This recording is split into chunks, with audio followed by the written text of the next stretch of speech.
오늘 읽은 이 본문 25절에 보면 이게 25절에 예수님께서 이렇게 말씀하셨습니다.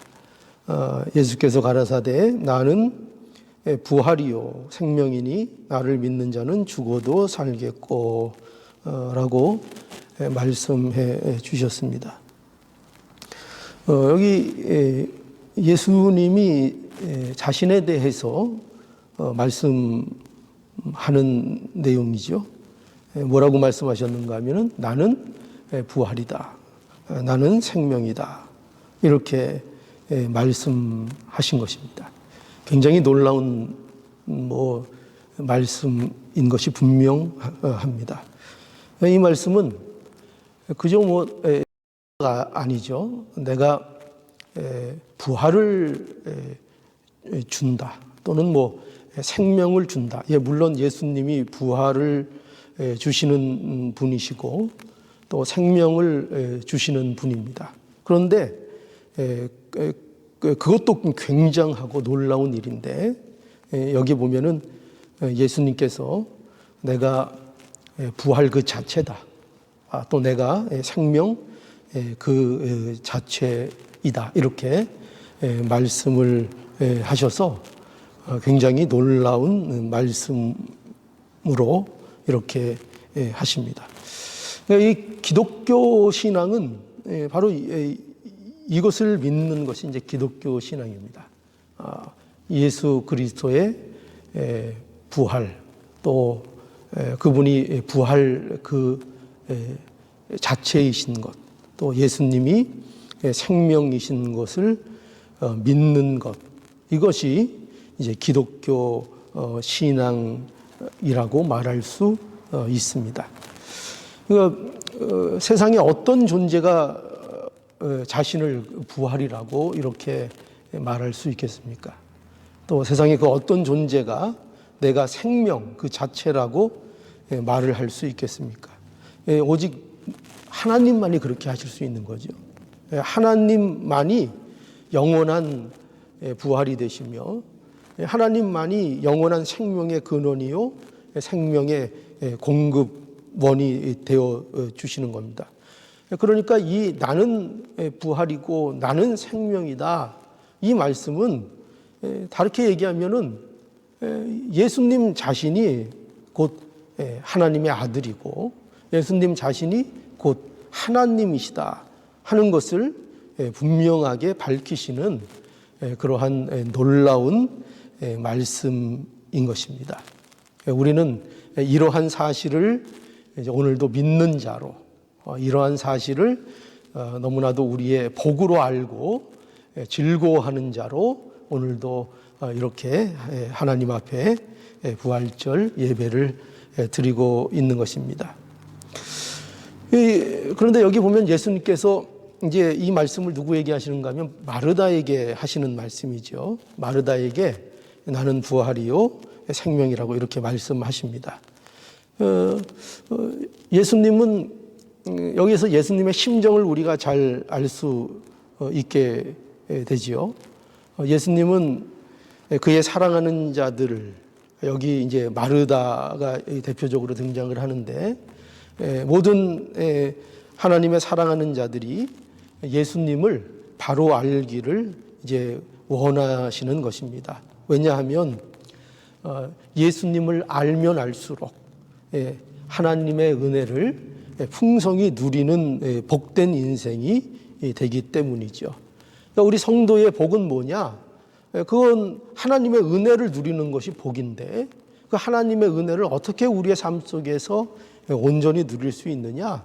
그것은 예수님을 아는 만큼 누리는 것입니다. 예수님이 어떤 분이신가 하는 것을 알면 알수록 하나님의 풍성한 은혜를 누리는 인생이 되게 되는 것입니다.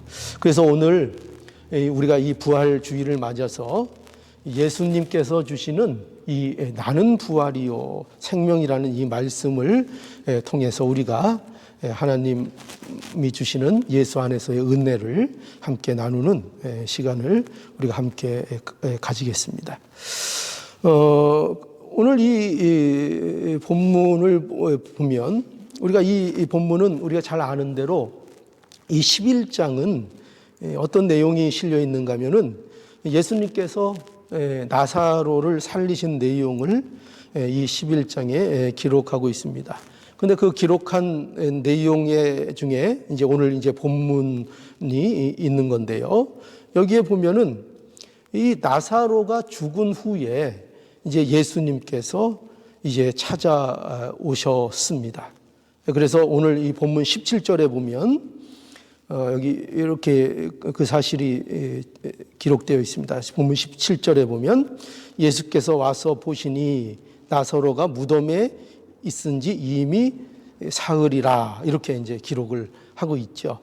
그러니까 나사로가 무덤에 있은지 이미 사흘이라 이 그 말씀은 이게 사실이고 이러한 내용이 사실로서 기록되어 있는 것이고 그리고 이 사실을 통해서 이제 무엇이 강조되고 있는가 하면은 지금 이미 상황이 돌이킬 수 없는 상황으로 이미 끝났다는 것을 이제 분명히 보여주는데 이 본문이 중요한 그 내용의 의미가 있습니다. 그래서 거기 39절에도 보면은 오늘 본문에는 속해 있지 않지만 39절에도 보면은 분명히 어떻게 되어 있는가 하면은 죽은 지 나흘이 되었음에 벌써 냄새가 나나니다 이렇게 이제 기록되어 있습니다. 그래서 이미 나사로의 시체가 나흘이나 되어서 이제 썩어 들어가고 있고 그것은 무엇을 얘기하는가 하면은 나사로는 이미 손을 쓸 수 없는 상태가 되었다는 것입니다. 이미 나사로는 이제 죽었다 하는 것을 이제 분명하게 이제 말씀하고 있습니다. 그래서 본문에서는 이런 사실들을 계속 거듭해서 이제 강조하는 것을 보게 됩니다. 19절에도 보면은 여기 이렇게 돼 있죠. 19절에도 보면 많은 유대인들이 그 오라비의 일로 의문하러 와 있더라 이렇게 이제 기록하고 있는데 그 어떻게 보면 많은 유대인들이 의문하러 뭐 오늘 얘기하면 우리 잘 아는 말로 얘기하면 이제 조문하러 왔다 이런 뜻이겠죠. 조문하러 왔는데 그런 사실이 굳이 뭐 여기에 이렇게 기록될 일인가 이렇게 우리가 생각해 볼 수 있습니다. 그런데 이제 본문에는 많은 유대인들이 그 오라비 나사로의 죽음에 대해서 조문하러 많은 유대인들이 왔다 하는 것을 이제 기록하고 있습니다. 그래서 무엇을 더 확실히 하고 있는가 하면은 이 유대인들이 다 어떤 역할이 됐냐면은 이 일에 대한 증인으로서 여기 어떻게 보면 무언의 증인인 거죠. 무언의 증인들로서 이제 등장하고 있는 것입니다. 많은 유대인들이 조문하러 온 바와 같이 이제 그 나사로가 분명히 죽은 것이다 하는 것을 이제 강조하고 있습니다. 그리고 20절에도 이 내용을 보면은 20절에도 여기는 마르다는 이제 예수님이 오셨다는 말씀을 듣고 이제 예수님을 맞으러 나왔죠. 근데 거기 보면은 마리아는 집에 앉아 있었다고 이렇게 기록하고 있습니다. 그래서 이것도 뭐 이게 뭐 그렇게 중요한 일인가 할 때 이 상황이 마르다는 이제 뭐 물론 개인적인 성격인 차이도 마리아와 마리다가 있었겠지만 이렇게 마르다는 예수님을 맞으러 나왔지만 또 그 마리아는 그 슬픔 그렇죠? 어떤 절망의 그 상황 그런 상황 속에서 낙담 속에 빠져 있다 하는 것을 이제 우리에게 보여주고 있습니다. 그러니까 이러한 왜 마리아가 이렇게 낙담 속에 있는가? 왜 이렇게 슬픔 속에 그가 좋아하는 예수님을 맞으러 나오지 않고 이러고 있는가 하는 이 일에 대해서 역시 이 사실도 그의 오라비가 죽었다 하는 사실을 이 말씀들이 강조하는 역할을 우리에게 하고 있다는 것을 우리는 좀 생각해 볼 수 있습니다. 그래서 이러한 모든 정황들을 볼 때에 이 모두가 무엇을 얘기하고 있죠? 나사로가 죽었다는 사실을 이제 강조하고 있죠. 나사로가 죽었다 하는 것과 그리고 이 죽었다는 것이 단순한 그 해프닝 정도가 아니라 이제 이것은 어떤 그 일로도 돌이킬 수 없는 상황이 되었다 하는 것을 분명하게 이런 여러 정황들을 통해서 이제 보여주고 있는 것입니다. 그러놓고 그 상황 속에서 누가 오신 것입니까?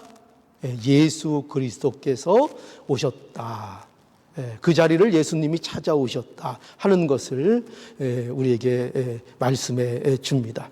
그러니까 절대적인 절망 가운데 예수님께서 찾아오신 거죠. 전혀 희망이 없는 가운데 이제 도무지 돌이킬 수도 없고 출구도 없고 어떤 희망도 어떤 소망도 가질 수 없는 상황 속에 절대적인 절망의 상태 속에 예수님께서 찾아오셨다 하는 것을 우리에게 보여주십니다.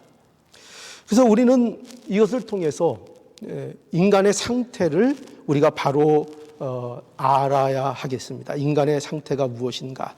그러니까 이 나사로의 죽은 이 모습, 이 나사로의 죽음의 이 상황, 이 모든 것들, 그리고 생각해 보세요. 나사로가 무덤 속에서 썩어가고 있는 그 모습을 통해서, 그 상황을 통해서 무엇을 우리에게 보여주기를 원하십니까? 오늘날 바로 인간이라는 존재가 어떤 절망 가운데 있는가 하는 것을 우리에게 보여주시는 겁니다. 우리는 모두 썩어 문드러진 시체와 같다는 것입니다. 썩어 문드러진. 그래서 소망을, 희망을 우리가 찾을래야 찾을 수 없는 이 세상에 우리가 소망을 바라지 않는 사람이 어디 있겠고 또 희망을 갖기를 원하지 않는 사람이 어디 있겠습니까? 그러나 그런 인간들의 욕구가 있다 할지라도 인간은 어떤 존재인가? 본질적으로 희망과 소망을 가질 수 없는 절대적인 절망 가운데 있는 것이 인간의 비참함이라 이렇게 말씀하고 있는 것입니다. 그래서 우리가 잘 아는 에베소서 2장 1절에도 보면은 인간의 자연적인 인간들의 모든 상태를 어떻게 표현하고 있는가 하면 허물과 죄로 죽었던 너희 이렇게 분명하게 말씀하고 있습니다. 그러니까 모든 자연인은 죽은 자들입니다. 여기 자연이라는 것은 무슨 산에 가서 사는 이런 사람들을 얘기하는 것이 아니고 자연인이라는 것은 예수 그리스도를 믿지 않는 그저 출생한 모든 인생들을 자연인이라고 이렇게 말하는 것입니다. 근데 그 모든 자연인은 모두 뭐라고요? 죽은 자들이라 하는 것이 성경의 증언인 것입니다. 그러니까 이런 증언에 대해서 더 구체적이고 적나라한 묘사가 구약에 잘 있죠. 어떤 것이 있냐면은 에스겔 37장에 가보면은 거기 2절에 뼈가 심이 많고 말랐더라 라는 그 말씀이 등장을 합니다. 그러니까 마른 뼈들이 있었다 하는 것이죠. 이 마른 뼈들. 이 마른 뼈들이 뭐를 말하는가? 죄악으로 인해서 죽은 모든 인간의 비참한 상태를 나타내는 것이 이 마른 뼈라는 것이다. 마른 뼈. 여러분 한번 생각해 보십시오. 그 숱한 그 건조한 땅에서 숱한 나날을 지내서 이제 전혀 어떤 생기도 어떤 물기도 어떤 것도 찾아볼 수 없는 그 바짝 말라있는 뼈 그걸 보시면 거기에 어떤 생기가 있을 수 있으며 거기에 어떤 희망이 있을 수 있으며 거기에서 어떤 일들이 일어날 수 있겠습니까? 그러니까 아무 희망이 없는 거죠. 그러니까 이것이 바로 인간이 처한 상태인 것을 우리에게 말씀해 주고 있고 이러한 절망 가운데 예수님이 우리를 찾아오셨다. 이게 성경이 말씀하는 바로 복음인 것입니다. 그래서 예수님만이 이 인간의 절대적인 절망에서 구원하시는 유일하신 우리의 구주이신 것을 이제 말씀하고 있는 거죠. 예수님께서 마르다에게 뭐라고 말씀하셨어요? 나는 부활이고 나는 생명이다. 이렇게 말씀하신 이유가 바로 여기에 있는 것입니다. 모든 인간은 그들이 벗어날 수 없는 절대적인 절망 가운데 있고 그 절대적인 절망 가운데에서 유일하게 구원해 내실 수 있는 유일한 분이 누구신가? 예수 그리스도. 부활의 주, 생명의 주이신 예수 그리스도인 것입니다. 그래서 이런 절망의 자리에서 예수님이 우리를 찾아오신 것입니다. 여러분, 그러니까 그 절망 가운데, 절대적인 절망에서 우리를 구원하시기 위하여 그 절망의 자리에 찾아오신 예수님. 찾아오셔서 무엇을 하셨습니까? 온갖 고난을 감당하시고 십자가를 지시고 장사되셨다가 3일 만에 부활하셔서 우리를 죄와 사망으로부터 구원해 주셨다 하는 것입니다. 그래서 우리에게 이제 산 소망이 있게 된 거죠. 우리는 과거에 무엇이었다고요? 시체였습니다. 절대적 절망. 여기 절대적 절망이라고 제가 이렇게 절대적이라는 것을 붙이는 것은 세상에는 이 절망을 뚫을 어떤 비결도 어떤 방법도 없는 그런 절망이라는 것입니다. 오직 우리의 구주이신 예수님만으로만 이 절망에서 벗어날 수 있기 때문입니다.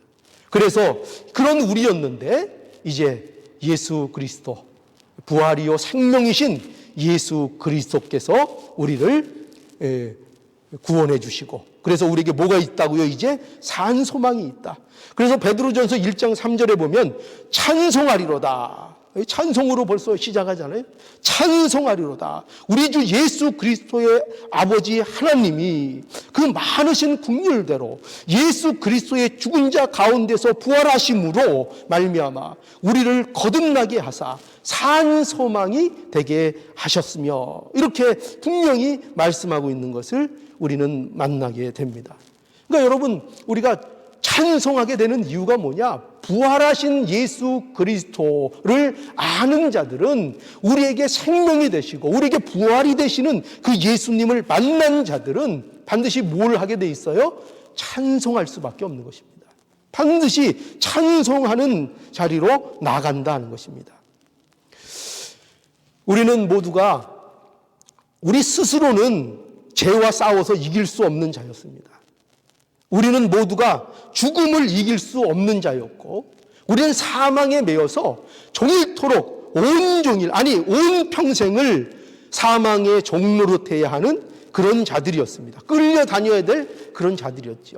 그런데 부활이시여 생명이신 예수님을 믿음으로 우리가 이 죄와 사망에서 자유케 되고, 이제 우리는 이 죄와 사망을 능히 예수 그리스도를 의지함으로 이기고 승리할 수 있는 이 복된 자들이 되게 해 주신 것입니다.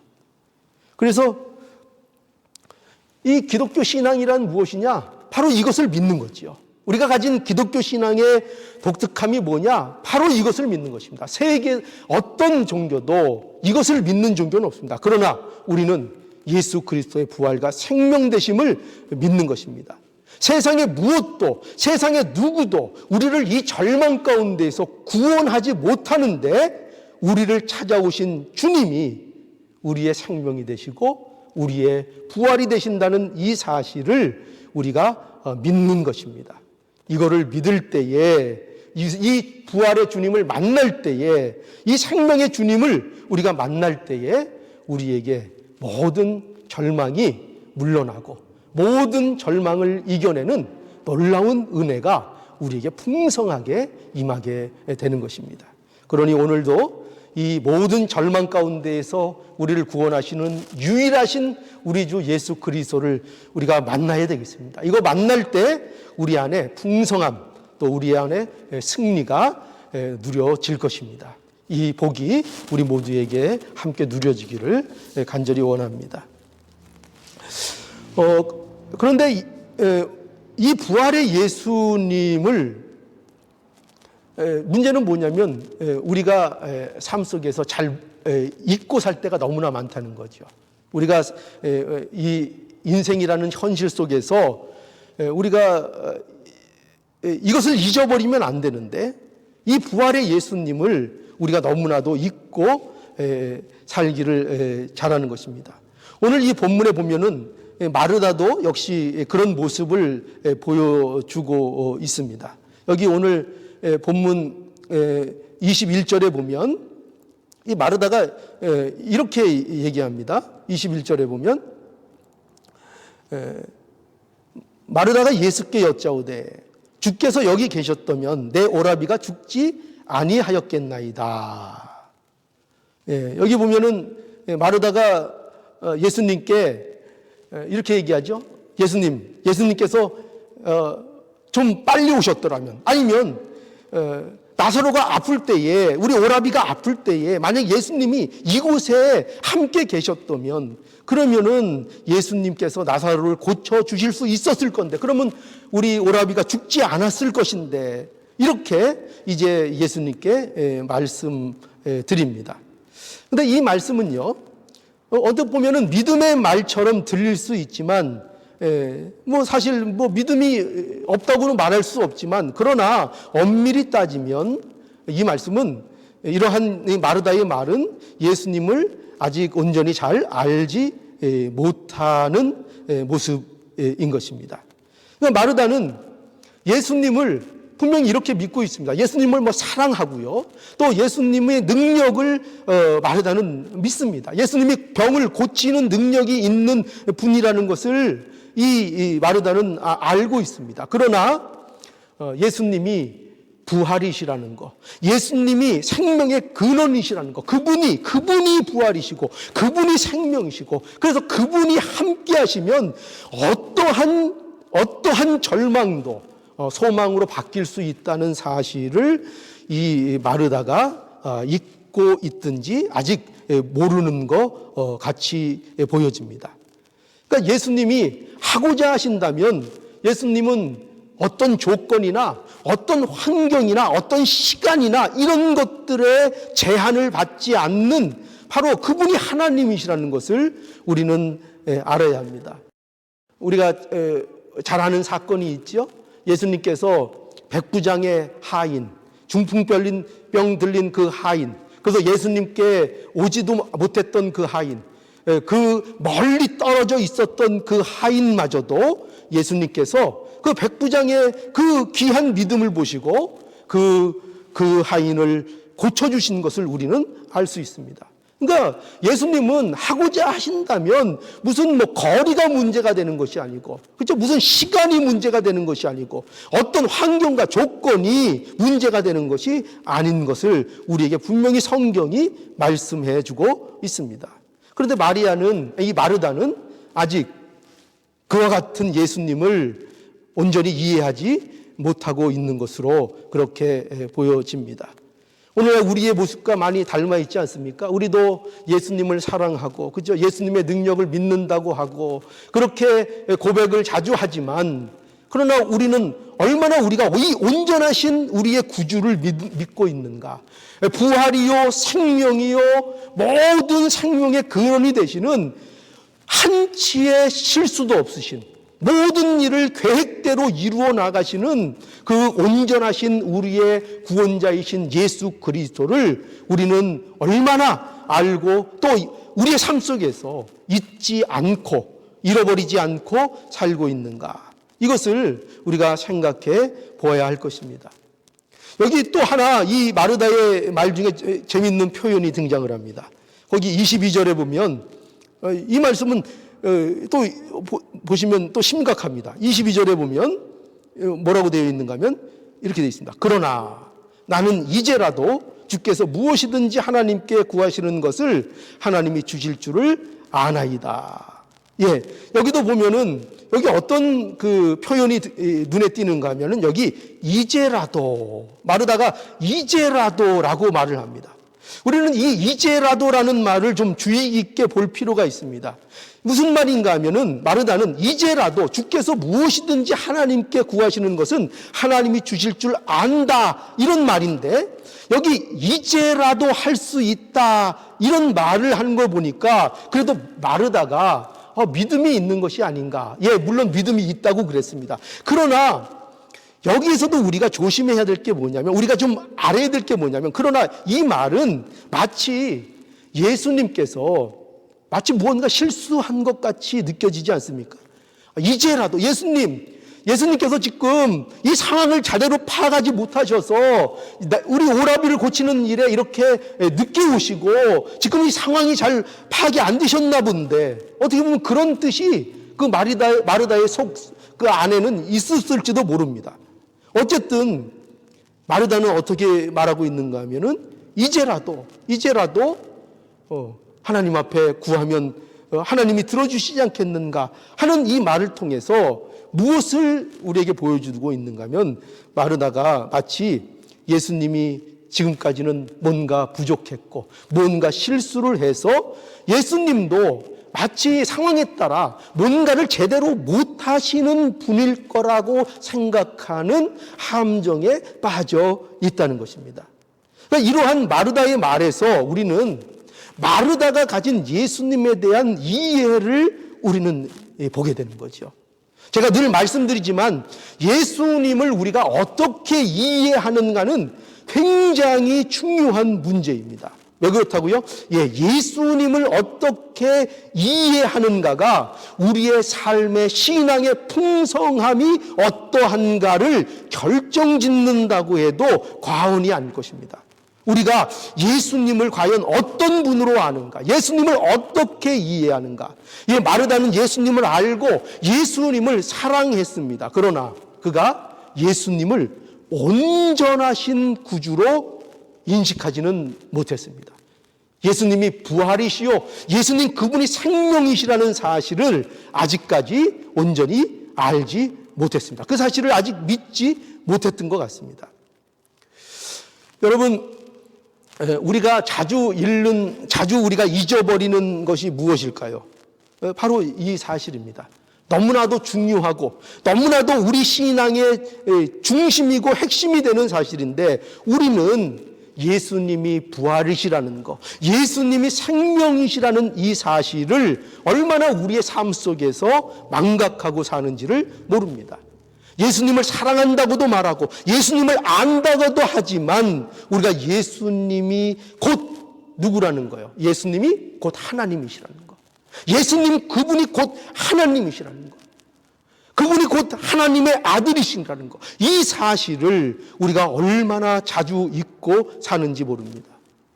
그래서 우리 로마서 1장 4절에 보면 분명히 복음이 뭔가를 잘 설명하고 있죠. 여기에서 복음의 설명이 쭉 나오다가 로마서 1장 4절에 보면 성결의 영으로는 죽은 자 가운데서 부활하여 능력으로 하나님의 아들로 인정되셨으니 곧 우리 주 예수 그리스도라, 이렇게 말씀하고 있습니다. 이게 무슨 말씀이에요? 부활. 그 부활이 뭐냐? 그 부활이 하나님의 아들의 증거라는 것입니다. 그러니까 부활로, 하나님의 아들로 무엇으로 이 세상에 예수님이 선포되고 있는가? 부활이라는 것입니다.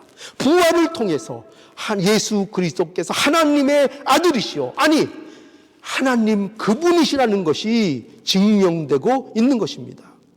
그래서 부활을 경험하면 뭐를 증거하게 돼 있어요?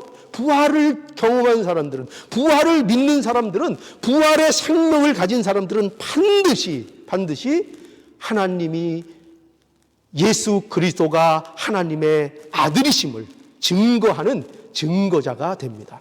이것이 부활신앙을 가진 자들의 모습입니다. 그래서 사도 바울도 그랬죠.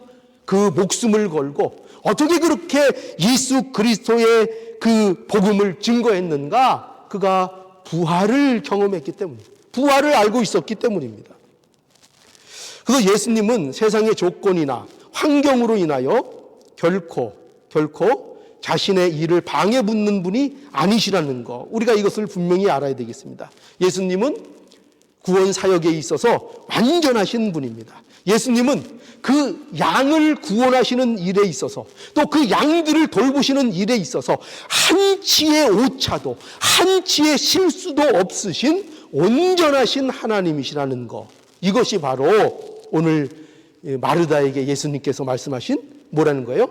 나는 부활이요 생명이다, 이 말씀이 이것을 뜻하고 있는 것입니다. 내가 누구인 줄 아느냐? 나는 온전하신 너희의 구주다. 결코 그 어떤 자도 어떤 일로도 하나님의 귀한 백성을 구원하는 일에 나는 실패하지 아니하는 자다. 이렇게 나는 부활이요 나는 생명이라고 분명히 말씀하고 있습니다. 그런데 우리는 얼마나 이 예수님에 대해서 우리가 잊기를 잘하고 이 예수님에 대해서 우리가 얼마나 오해를 잘해서 우리가 예수님이 부족한 것처럼, 예수님으로는 충분하지 않은 것처럼, 예수님이 뭔가 부족한 것처럼 우리는 근심하고 우리는 두려워하고 우리는 아직도 죄의 종노릇하며 우리가 끌려가는 중에 있습니까? 왜 그렇다고요?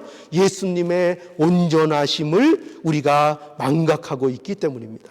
우리가 온전하신 구원자이신, 온전하신 우리의 부활과 생명해 주시는 주 되시는 예수님을 우리가 믿고 나갈 때에 우리가 이 모든 일에서 승리하는 놀라운 은혜를 누릴 수 있습니다. 이제 오늘 이 본문에 보면은 마지막으로 하나 더 볼 것은요. 예수께서 마르다에게 이제 어떻게 보면은 본격적으로 정말 중요한 말씀을 해 주십니다. 이제 그게 이제 23절부터 이제 전개가 되는데요. 23절에 보면은 예수님께서 마르다에게 내 오라비가 다시 살리라. 이렇게 말씀을 해 주십니다. 얼마나 놀라운 그 말씀이고 얼마나 기쁜 소식입니까? 그렇죠? 내 오라비가 다시 살리라. 그러니까 예수님이 나사로를 다시 살려주시겠다는 말씀입니다. 이 말씀은. 그죠? 내가 내 오라비 나사로를 다시 살게 해주겠다. 그런 말씀입니다. 그런데 여기 마르다의 반응이 재미가 있습니다. 24절에 보면 어떻게 마르다가 반응하는가 하면 이렇게 말하죠. 마지막 날에는 다시 살 줄을 내가 아나이다. 이렇게 대답을 하지요. 그러니까 예수님은 뭐라고 지금 마르다에게 말씀해 주셨어요? 내 오빠가 지금 당장 다시 살아날 것이다. 이렇게 말씀해 주셨는데 그런데 마르다는 자신도 안 되는 거예요. 뭘 안 되는 거죠? 마지막 날에 다시 부활이 있다는 거, 다시 사는다는 그 사실, 저도 그거 듣고 저도 배웠습니다. 그거 정도는 저도 압니다. 이런 뜻이에요. 이렇게 마르다가 예수님에게 말씀했습니다. 말씀드렸습니다. 그러니까 이런 마르다의 이런 대답은요, 이거는 어떤 대답인가 하면은 정말 아는 게 아니에요. 정말 아는 게 아니고 이것은 지식적인 차원의 말입니다. 지식적으로 말하고 있는 거예요. 무슨 말인가 하면 예수님을 믿지 않는 대표적인 그 당시의 사람들이 누굽니까? 예수님한테 가장 꾸중 많이 들이 바리새인들이었죠. 그런데 그 바리새인들조차 무엇을 믿었습니까? 그들이 부활을 믿었다는 거예요. 그러니까 그들도 부활을 믿었는데 그들은 그러면 예수님을 아는가? 예수님을 모르는데 어떻게 참된 부활을 알 수 있는가? 사실은 모르는 거죠. 부활을 안다 해도 정말 하나님이 말씀하시는 참된 부활에 대해서 모르는 것입니다. 왜요? 예수님을 모르니까요. 그러니까 마르다는 지금 이 바리새인들이 부활을 아는 것처럼, 그죠? 그리고 지식적으로 배운 것으로, 그러니까 마르다도 나사로가 이제 마지막 날에는 부활이 있다고 했고 그 부활이 나사로에게도 있다 하는 거 그거 안다고 그런 어떤 듣고 배운 지식의 차원에서 이제 말을 대답을 이 마르다가 했습니다. 우리가 분명히 아는 사실이 뭡니까? 그러나 부활은 이론이 아니죠. 그렇죠? 부활이라는 것은 지식이 아닙니다. 이것은 실제적인 것입니다. 이것은 지식이 아니고 진리입니다. 그래서 예수께서는 마르다에게 진리를 말씀해 주십니다. 어떻게 말씀해 주세요? 오늘 어떻게 보면 본문의 가장 중요한 예수님의 말씀이죠. 25절로 26절입니다. 이 부분을 우리가 함께 한번 볼까요? 25절로 26절. 예수께서 가라사대 나는 부활이요 생명이니 나를 믿는 자는 죽어도 살겠고 무릇 살아서 나를 믿는 자는 영원히 죽지 아니하리니 이것을 네가 믿느냐? 예수님이 이렇게 마르다에게 아주 중요한 말씀을 해 주십니다. 여러분, 이 말씀을 좀 보십시오. 이 말씀을 보세요. 예수님이 하시는 말씀을 잘 보시고 들어보십시오. 뭐라고 하셨다고요? 나는 부활이고 생명이니, 이렇게 말씀하십니다. 나는 부활이고 생명이니, 내가 곧 부활이고 생명이기 때문에, 이런 말씀입니다. 내가 부활이고 생명이기 때문에, 그리고 계속 보십시오. 뭐라고 말씀하는가 하면, 내가 부활이고 생명이기 때문에 나를 믿는 자는 어떻게 된다고요? 죽어도 살겠고입니다. 죽어도 살겠고. 무슨 뜻입니까? 예수님을 믿는 자들은 죽어도 사는 것입니다. 언제 살아나죠? 마지막 날에, 예수 그리스도께서 재림하시는 그 마지막 날에 신령한 육체로 부활할 것입니다. 그것이 예수 믿는 자들에게 있는 부활의 약속입니다. 그런데 또 계속해서 어떻게 말씀하시죠? 또 계속해서 이렇게 말씀하십니다. 예수님이 부활이요 생명이기 때문에 예수님을 믿는 자에게는 무슨 일이 일어납니까? 무릇 살아서 나를 믿는 자는 영원히 죽지 아니하리니. 앞에는 무엇을 얘기했죠? 마지막 날에 부활이 있을 것을 약속하셨습니다. 그리고 이제 또 무엇을 계속해서 말씀해 주십니까? 그리고 지금 예수 믿는 자들, 살아서 예수를 믿는 자들에게는 영원한 부활이 그들에게 이미 임한다는 것입니다. 영원한 영적인 부활이, 그들이 영원한 생명으로 소성하는 역사, 거듭남의 역사가 그들 안에 있다는 것입니다. 이것이 바로 영적인 부활입니다. 그래서 우리 성도들은 부활에 대해서 이 사실을 반드시 알아야 됩니다. 예수님께서 말씀하시는 건 이겁니다. 예수께서 부활이요 생명이기 때문에 예수님을 믿는 자는 언제 부활을 약속받고 있습니까? 마지막 날에, 그죠? 신령한 육체로 부활할 것을 약속받고 있고, 또한 그뿐만 아니라 세상에서, 지금 현실 속에서 영적 부활로 사는 자들이 되게 하신다, 이렇게 말씀하고 있는 것입니다. 이 약속을 우리에게 주고 있는 겁니다. 맞습니다. 그렇습니다. 우리는 마지막 날에 분명히 부활할 약속을 받고 있습니다. 그것이 성경의 증거입니다. 신령한 몸으로 부활하여 예수 그리스도와 우리는 영원한 천국의 삶을 예수 그리스도와 함께 하게 될 것입니다. 이것이 진리고 이것이 우리에게 있는 약속입니다. 그래서 고린도전서 15장 7절에 이렇게 말씀하고 있죠. 그리스도께서 다시 사신 것이 없으면 너희의 믿음도 헛되고 너희도 여전히 죄 가운데 있을 것이요. 만약에 그리스도께서 다시 사신 그 사실이 없다면, 만약에 부활이라는 것이 헛된 것이라면, 그것이 거짓된 것이라면 우리의 믿음도 다 헛것이고 우리는 여전히 죄 가운데, 사망 가운데 여전히 있는 불쌍한 자들일 것이라고 말씀하고 있습니다. 또 19절에는 이렇게 말씀하고 있죠. 만일 그리스도 안에서 우리의 바라는 것이 다만 이 생뿐이면 모든 사람 가운데 우리가 더욱 불쌍한 자니라. 이게 무슨 얘기입니까? 이것은 굉장히 역설적인 표현이죠. 그러니 부활은 없을 수가 없다는 것입니다. 그러니 부활은 확실하다는 것입니다. 부활만큼 성경에서 분명하게 증거되고 있는 것이 없습니다. 이것처럼 우리에게 진리는 없는 것입니다. 그래서 예수님이 부활이요 생명이라 이렇게 말씀하시는 것은, 예수께서는 우리의 삶의 현실 속에서 뭘 살게 하신다고요? 부활의 삶을 살게 만드시는 분이라는 것을 우리에게 말씀하고 있는 것입니다. 그렇기 때문에 우리가 약속받고 있는 올 부활, 우리가 마지막 날 맞이할 그 부활에 대해서도 소망을 가지고 그 부활을 기대하며 사는 것이 우리의 삶이기도 하지만, 또한 오늘날 우리는 오늘의 현실 속에서 부활의 신앙으로 살아야 한다는 것입니다. 부활과 생명의 풍성함을 누리는 자로서 오늘날 우리가 살아나가야 한다 하는 것을 우리에게 말씀하고 있는 것입니다. 여러분, 우리는요, 이 사실을 알아야 합니다. 마지막 날의 부활을 경험하는 자들, 그 자들은 반드시 뭐가 전제되어야 그 마지막 부활에 우리가 참여하게 되느냐? 그냥 마지막 부활이 우리의 부활이 되는 것이 아닙니다. 오늘날 현실 속에서 예수 그리스도, 부활이시요 생명이신 예수 그리스도 안에서 그 영적인 부활이 우리의 부활이 먼저 되어야 합니다.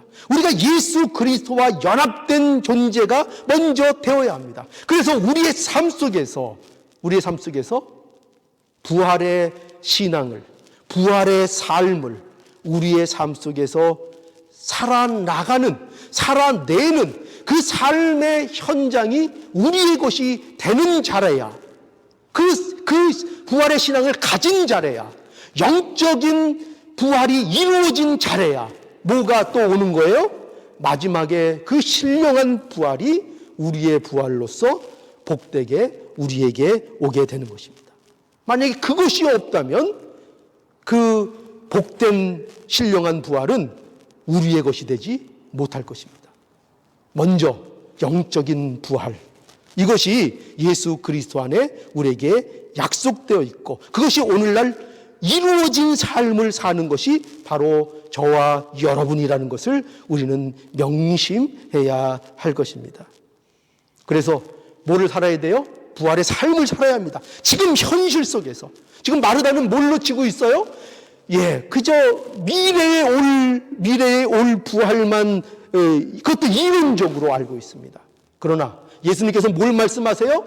지금 내 앞에 있는 내가 부활이고 생명이다. 그러니 이 부활 생명은, 이 부활의 능력은 지금 네가 오늘 이 순간 이 자리에서, 이 삶의 현실에서 누려야 하는 것이다.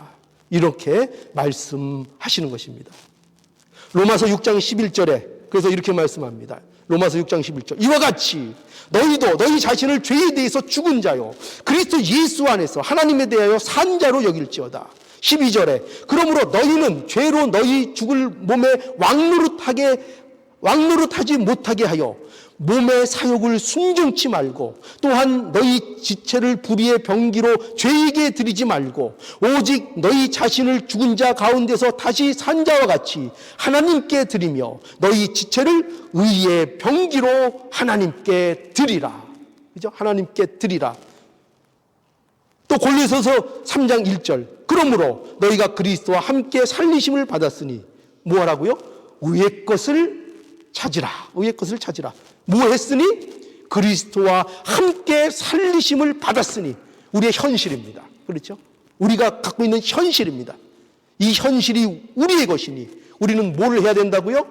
부활의 신앙으로서 세상 것에 매여 있지 말고 죄의 종로로 타지 말고 의의 것을 찾으며 의의 것을 사모하는 그 삶을 우리의 삶의 현실에서 살아나가라고, 그것을 누리라고 말씀하고 있는 것입니다. 여러분, 성도의 삶은 어떤 삶이냐? 부활의 삶입니다. 우리의 삶의 현실에서 부활의 주님, 생명의 주님을 만나는 것입니다. 이것이 바로 기독교 신앙입니다. 오늘의 삶에서 부활한 주님을 우리가 찬양해야 되겠습니다. 그죠? 오늘 현실이 어렵지만, 얼마나 어려운 현실 속에 있습니까? 그러나 이런 현실 속에서도 우리는 누구를 찬양할 수 있습니까? 주님을 찬양할 수 있습니다. 왜냐? 부활의 주님이니까요. 생명의 주님이니까요. 그러니 이런 어려운 환경과 절망의 순간이 우리에게 드리워질 때 우리는 더욱더 우리 주님을 찬양할 수 있습니다. 여러분, 하나님을 마음껏 찬양하는 것은 우리의 특권이고 우리가 이 세상의 현실 속에서 우리가 누려야 할 우리의 복입니다. 우리가 천국 가면 우리가 뭐 할까요? 천국 가면 뭐 하겠습니까? 하나님 찬양할 것입니다. 그죠? 거기는 가서 하기 싫어도, 뭐 이런 표현이 적절할지 모르겠지만 하기 싫어도 천국에서는 하나님 찬양하는 것밖에 없습니다. 그러니 중요한 건 뭘까요? 천국 가서는 그렇게 할 겁니다. 그러니 우리에게 더욱더 사실상 우리에게 중요한 것은 우리의 삶 속에서 주님을 마음껏 찬양하는 것입니다. 우리에게 주어진 이 현실의 삶 속에서, 우리에게 다가오는 이 절망의 순간 속에서 언제나 그것을 뚫고 우리에게 주어진 이 복으로 인하여 부활의 주님을, 생명의 주님을 찬송하고 찬양하는 이 복을 우리 지금 이 순간에 누리는 자들이 되어야 할 것입니다. 이 모든 것이 우리에게 기회입니다. 이것을 우리는 분명히 알기를 예수님께서는 원하십니다. 자, 이제 오늘 말씀을 정리하겠습니다. 오늘 본문 26절에 보니까요, 이렇게 예수님께서 말씀하셨습니다. 무릇 살아서 나를 믿는 자는 영원히 죽지 아니하리니, 이러면서 마지막에 뭐라고 하셨는가 하면은 이것을 내가 믿느냐, 이렇게 하셨습니다. 이것을 내가 믿느냐, 이것을 내가 믿느냐. 마르다에게 하신 말씀이지만 오늘날 또 우리에게 하신 말씀입니다. 그죠? 오늘날 이 현실 속에서 내가 이것을 내가 믿느냐, 그렇죠? 저에게도 하신 말씀이고 여러분에게도 하시는 말씀입니다. 지금 이러한 상황 속에서, 이러한 절망 속에서 이것을 내가 믿느냐, 뭘 믿느냐고 물어보시는 거죠? 내가 부활인 거 믿느냐, 그죠?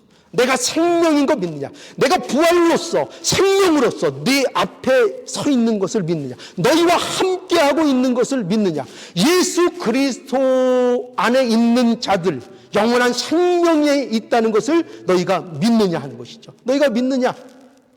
예수님은 부활이시오 생명이십니다. 예수님만 절대적인 절망 가운데에서 우리를 건지시는 완전하신 우리의 구세주이십니다. 예수님만 이 일에 실패함이 없으신 분입니다. 예수님만 우리의 현실 속에서 영원한 생명이 되십니다. 예수님이 부활이요 생명입니다. 여러분, 오늘 이 말씀 기억하실 수 있기 바랍니다. 이것을 내가 믿느냐? 예, 믿습니다. 이것을 믿습니다. 27절에 이렇게 마무리하고 있죠. 가로되 주여 그러하외다. 주는 그리스도시요 세상에 오시는 하나님의 아들이신 줄 내가 믿나이다. 내가 믿나이다. 믿나이다.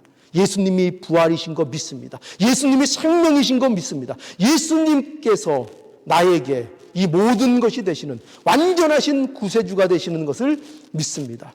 어떤 절망도 예수 그리스도 안에서 깨어지지 않을 것이 없는 것을 믿습니다. 이것이 우리의 고백이 되기를 원합니다.